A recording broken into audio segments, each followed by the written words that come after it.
Hello students, welcome to channel सब कुछ no. आज आप लोग पढ़ेंगे क्लास 9th एनसीईआरटी मैथ का प्रश्नावली 13.1 में क्वेश्चन नंबर 3 से आगे। इससे पहले वाले पार्ट में आप लोगों ने प्रश्नावली 13.1 में क्वेश्चन नंबर 2 तक का पूरा कंप्लीट पढ़ाई किया था। तो अगर आप लोग चैनल पर नए हैं, चैनल को सब्सक्राइब करिए, वीडियो को लाइक करिए और ज़्यादा से ज़्यादा शेयर करिए ताकि सभी लोग आसानी से ऑनलाइन पढ़ाई कर सकें। देखिए यहाँ पर क्वेश्चन नंबर 3 में दिया गया है, इसी आयताकार हाल के फर्श का परिमाप 250 मीटर है। यदि रुपया 10 प्रति मीटर स्क्वायर की दर से चारों दीवारों पर पेंट कराने की लागत रुपया 15,000 है, तो इस हॉल की ऊंचाई ज्ञात कीजिए। देखिए कोई एक हॉल है, हॉल मतलब समझेंगे आप लोग एक रूम। कैसा है ये? आयताकार है। आयताकार जब भी कहा जाएगा तो आप लोग समझ जाएंगे कि घनाभ है, जो हमने इंट्रोडक्शन में बताया हुआ था।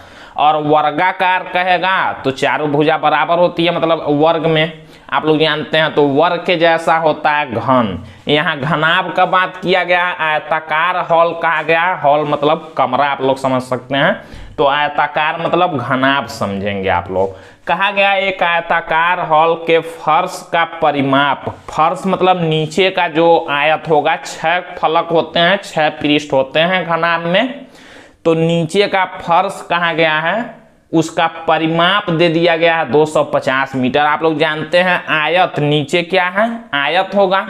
आयत का परिमाप का फार्मूला होता है 2 गुणा में लंबाई धन चौड़ाई, ये दिया गया है।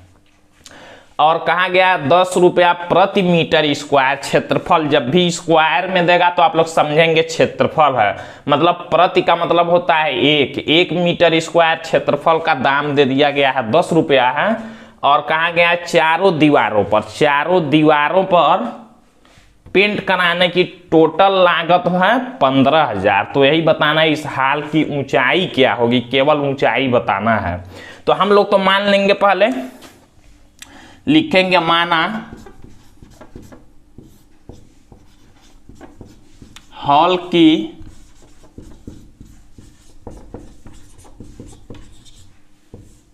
लंबाई बराबर L मीटर।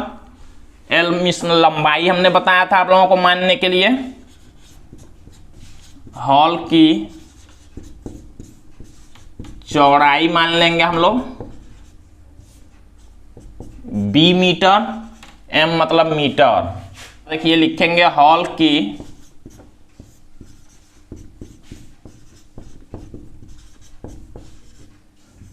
ऊंचाई बराबर H मीटर। हम लोगों ने ऊंचाई को H मान लिया, यही ऊंचाई निकालना है। अब देखिए यहां पर परिमाप दिया गया है फर्श का, तो परिमाप का हम लोग फार्मूला लगा सकते हैं। हम लोग लिखेंगे चूंकि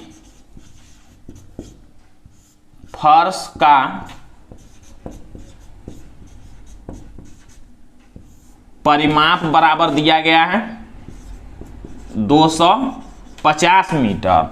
अब देखिए फर्श का परिमाप का हम लोग फार्मूला लिख सकते हैं। परिमाप के जगह पर फार्मूला होता है 2 गुणा में लंबाई धन चौड़ाई, और बराबर लिख सकते हैं हम लोग 250। ये हम लोगों ने लिख लिया। इसको बना लेते हैं समीकरण फर्स्ट।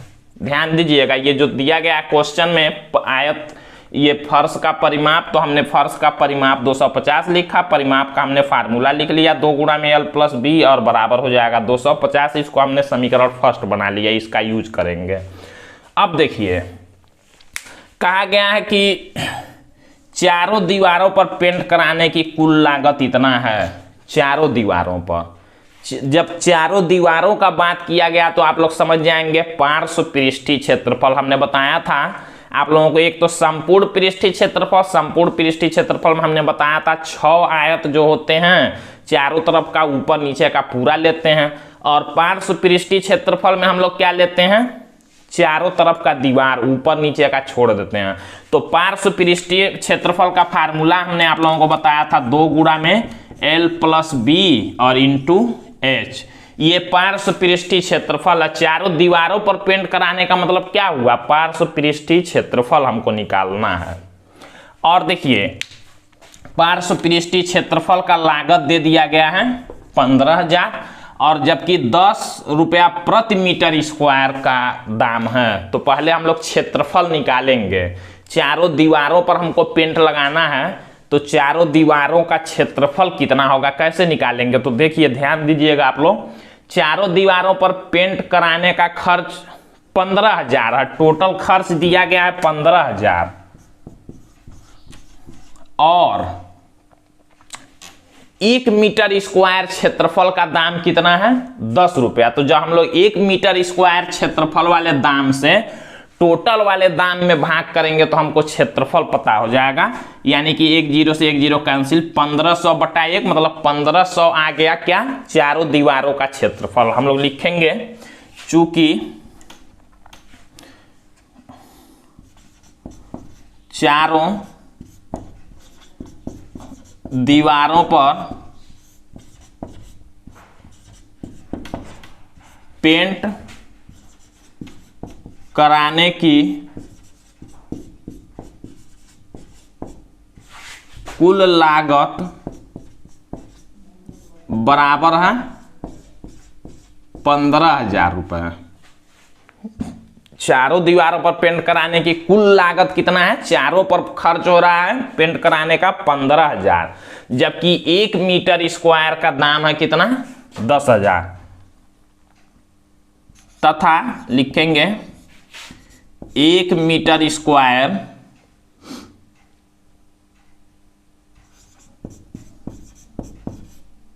दीवार पर पेंट कराने की लागत बराबर 10 रुपया है। अब देखिए चारों दीवारों पर पेंट कराने की कुल लागत 15,000 रुपये और 1 मीटर स्क्वायर दीवार पर पेंट कराने की लागत 10 रुपया। ध्यान से समझिएगा, 10 रुपये का मतलब क्या हुआ? क्षेत्रफल कितना हुआ? 1 मीटर स्क्वायर 10 रुपये का। तो 15,000 का क्षेत्रफल कितना होगा? हम लोग क्या करेंगे? 15,000 में 10 से भाग करेंगे तो हमको क्षेत्रफल पता हो जाएगा। हम लोग लिखेंगे इसलिए कुल पेंट किए जाने वाले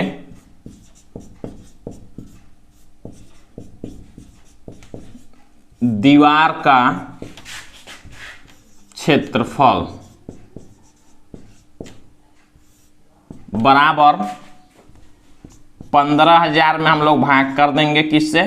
10 से भाग करेंगे, 0 0 कैंसिल होगा, हो जाएगा 1500 हो जाएगा मीटर का स्क्वायर। क्षेत्रफल हम लोगों ने निकाला, कुल पेंट किए जाने वाले दीवार का क्षेत्रफल कितना हो गया? 1500 मीटर स्क्वायर। यानी कि चारों दीवारों का जो क्षेत्रफल आ गया कितना आ गया? 1500 मीटर स्क्वायर। ये कुल पेंट किए जाने वाले दीवार का क्षेत्रफल आ गया 1500 मीटर स्क्वायर। मतलब कुल पेंट 4 दीवार करना है, चारों दीवारों का क्षेत्रफल आ गया 1500 मीटर स्क्वायर, जबकि चारों दीवारों के क्षेत्रफल को हम लोग कहते क्या है? पार्श्व पृष्ठीय क्षेत्रफल। इसको हम लोग कहते हैं पार्श्व पृष्ठीय क्षेत्रफल। तो हम लोग इसको लिख सकते हैं 2 गुणा में L plus B into H. चारों दीवारों का क्षेत्रफल क्या होता है? पार्श्व पृष्ठीय क्षेत्रफल। हमने फार्मूला लगाया और बराबर कितना लिखेंगे? 1500 है।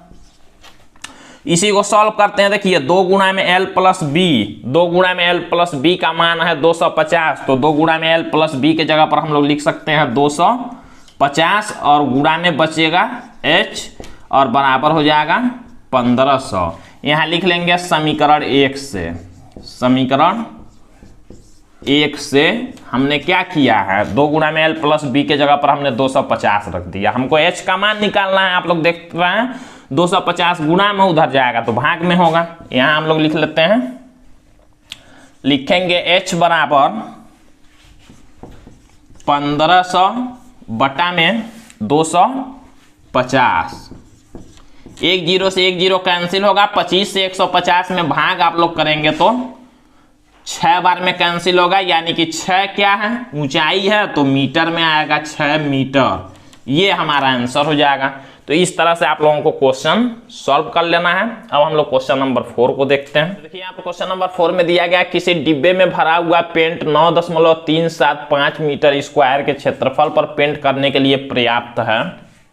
इस डिब्बे के पेंट से 22.5 cm गुणाम 10 cm गुणाम 7.5 cm विमाओं वाली कितनी ईंट पेंट की जा सकती है। देखिए क्वेश्चन किस तरह का है, कहा गया है कि किसी डब्बे में पेंट भरा हुआ जो इतने क्षेत्रफल पर पेंट हो सकता है। टोटल कितने क्षेत्रफल पर पेंट हो सकता है, इतने 9.375 मीटर स्क्वायर क्षेत्रफल पर पेंट हो सकता है टोटल। जबकि कहा गया है कि कोई एक ईंट है, एक ईंट जिसका बीमा दिया गया। बीमा का मतलब होता है लंबाई, चौड़ाई और ऊंचाई। लंबाई, चौड़ाई, ऊंचाई तीनों को क्या कहते हैं, बीमा। एक इसमें से लंबाई है, एक चौड़ाई है, एक ऊंचाई है। कह रहा है एक ईंट का लंबाई, चौड़ाई और ऊंचाई इतना दिया गया है, तो कह रहा है कि कितनी ईंटें पेंट हो सकती हैं। ध्यान से समझिएगा आप लोग। हम लोग क्या करेंगे, एक ईंट पर मान लीजिए कितना पेंट होगा ये निकालना पड़ेगा। एक ईंट पर पेंट होने का मतलब ईंट कैसा होता है, घनाभ के जैसा। लंबाई, चौड़ाई, ऊंचाई तीनों उसमें होता है, बराबर नहीं होता है। तो ईंट पर पेंट करेंगे आप लोग तो 6 तरफ करना है। पूरे ईंट की बात की गई है तो 6 तरफ करना है, मतलब ईंट का आप लोग कुल पृष्ठीय क्षेत्रफल निकालेंगे तभी पता चलेगा ईंट पर पेंट कितना हो रहा है। अब एक ईंट का कुल पृष्ठीय क्षेत्रफल निकल जाएगा तो पता चल जाएगा कि मतलब एक ईंट पर कितना पेंट खर्च हो रहा है, तो कितने ईंटों पर ये टोटल पेंट खर्च होगा। तो हम लोग क्या करेंगे, एक ईंट वाले क्षेत्रफल से टोटल क्षेत्रफल में भाग कर देंगे तो ईंटों की संख्या निकल जाएगी। तो वही हम लोगों को करना है, पहले लिखेंगे। देखिए टोटल ये पेंट होना है कितने क्षेत्रफल पर, इतने पर। तो लिखेंगे कुल पेंट किया जाने वाला, पेंट किया जाने वाला क्षेत्रफल बराबर ये दिया गया है 9.375 मीटर का स्क्वायर। और एक बात और आप लोग याद रखेंगे, जब भी क्वेश्चन सॉल्व करेंगे ये सभी एक ही तरह की इकाई होनी चाहिए। जैसे ये मीटर स्क्वायर दिया और ये सब देखिए सीएम में दिया है, तो या तो हम लोग इस सब को मीटर में बदल दें या तो हम लोग इसको भी सेमी में बदल दें। तो ये सब देखिए सेमी में है तो इसको भी हमको सेमी में ही बदलना पड़ेगा। तो बदल दे रहा है। सेमी में बदलने के लिए देखिए क्या करेंगे, 9.375 गुणा में मीटर स्क्वायर है 100 सेंटीमीटर बराबर, आप लोग जानते हैं 1 मीटर होता है। यानी कि मीटर को सेमी में बदलने के लिए 100 से गुणा करेंगे। अब मीटर स्क्वायर है यानी कि 2 बार 100 से गुणा करना पड़ेगा। तो ये हो जाएगा किसमें, सीएम का स्क्वायर में। याद रखिएगा इसको। अब इसको हमने क्या कर लिया, सीएम में बदल लिया। और देखिए जब इसका हम लोग गुणा करेंगे तो होगा 9375। देखिए 2 2 4 जीरो है, यहाँ 3 अंक पर जीरो था, मतलब 3 अंक पर यहाँ दशमलव था। अब 4 तो जीरो है यानी कि एक जीरो और यहाँ आएगा, यहाँ दशमलव लगेगा, दशमलव हम लोग हटा रहे हैं, यानी कि हो जाएगा 93750 सीएम का स्क्वायर। ये हो गया। इस टोटल इतने क्षेत्रफल पर पेंट किया जा सकता है। अब एक ईंट का यहाँ देखिए बीमा दिया गया है, मतलब लंबाई, चौड़ाई, ऊंचाई दिया गया है। तो हम लोग एक ईंट का क्या निकालना, क्षेत्रफल जितने पर पेंट होगा। तो हम लोग लिखेंगे एक ईंट का संपूर्ण पृष्ठीय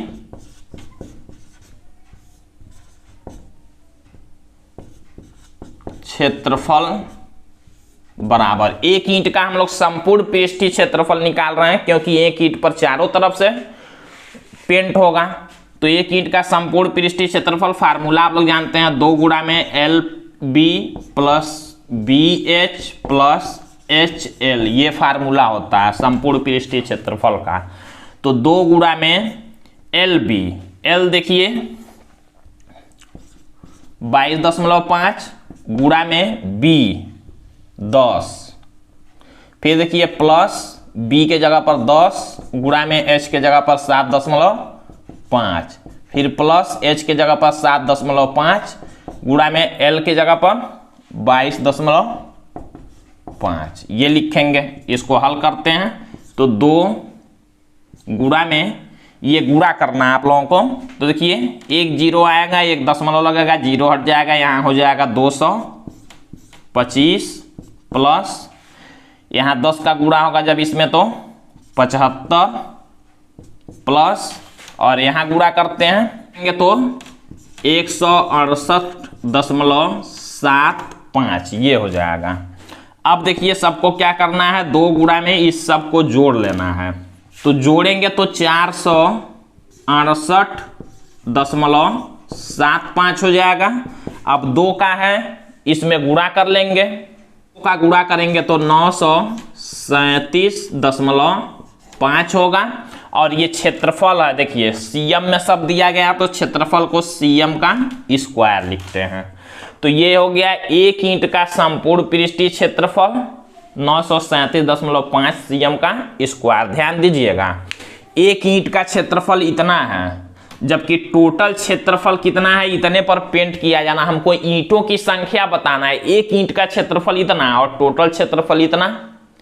तो एक ईंट के अगर क्षेत्रफल से टोटल क्षेत्रफल में भाग करेंगे तो हमको पता चल जाएगा कितने ईंट हैं।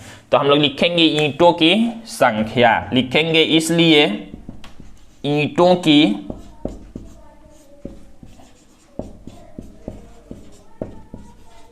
संख्या बराबर, ईंटों की संख्या बराबर कुल वाला ये जो कुल पेंट किया जाने वाला क्षेत्रफल है 93750, इसमें हम लोग भाग कर देंगे एक ईंट के क्षेत्रफल से 937.5 से।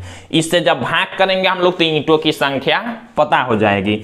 अब जब इससे हम लोग इसमें भाग करेंगे तो ये 100 बार में कैंसिल हो जाएगा, यानी कि ईंटों की संख्या कितनी हो गई 100। लिख सकते हैं आप लोग 100 ईंटें, ये हमारा आंसर हो जाएगा। तो इस तरह से आप लोगों को क्वेश्चन सॉल्व करना है। बाकी बचे हुए क्वेश्चन आप लोग अगले पार्ट में देखेंगे। तो आज के लिए बस इतना ही।